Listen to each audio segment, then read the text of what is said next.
Good morning and welcome to the Killik and Co market update. We've seen some pretty big moves in markets this week, and some of these moves don't feel entirely rational. These days, a lot of funds use algorithms to trade on the markets in an automated way when stocks or markets hit certain levels, and this can lead to heightened levels of volatility. Over in the US this week on Wednesday, interest rates were raised by 0.5%. And on the day that news came out, markets actually reacted very positively. US markets were up by over 3% on the day. However, the next day markets sold off very sharply. So it's just a good lesson in the fact that it's very difficult to predict where markets are going in the short term. Now that interest rates in the US have gone up, we've seen a sharp move higher in the 10-year Treasury yield over in the US, as you can see by this chart here. A lot of other loans and possibly mortgages in the US are based on this rate. So now that this has gone up, it's likely that other borrowing costs will rise, and hopefully that will start to dampen down the high rate of inflation that we're seeing at the moment.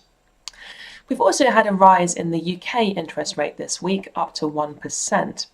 And along with the announcement of this news, the Bank of England released some commentary saying they expected a recession to happen in the UK towards the end of this year.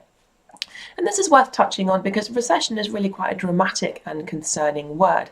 But actually, it just means 2 quarters of declining output. And it doesn't necessarily mean a big economic crash. It could potentially mean that output just drops by 0.1% for a couple of consecutive quarters.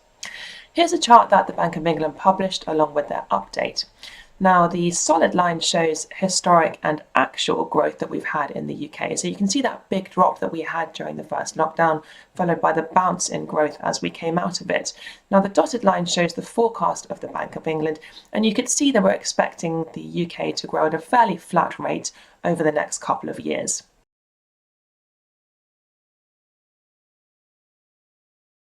Given that we could be in for a couple of quarters of slow or even negative growth, it's worth thinking about what sort of companies have historically performed well in this sort of environment.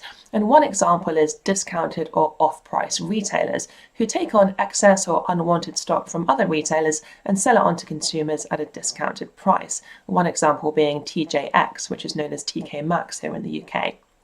Here's a chart showing the S&P 500 versus the share price for TJX over the 10 years from 2002 to 2012. And you can see that both of these dropped quite heavily during the financial crisis, but in the years after that, the share price of TJX pulled ahead very sharply because during these very difficult economic times, there was a higher demand for discounted clothing.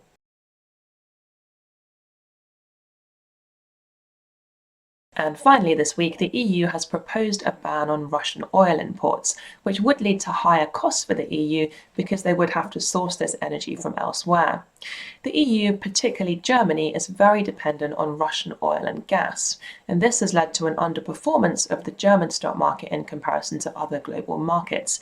Here we have a chart showing the MSCI World Index against Germany's DAX index over the last couple of years. And you can see that the German index started to underperform last year as energy costs started to rise, and that underperformance has widened this year following the start of Russia's invasion of Ukraine. And we do feel that this sentiment has really spread across the German market, and it's even brought down some German stocks that aren't overly dependent on Russian oil and gas.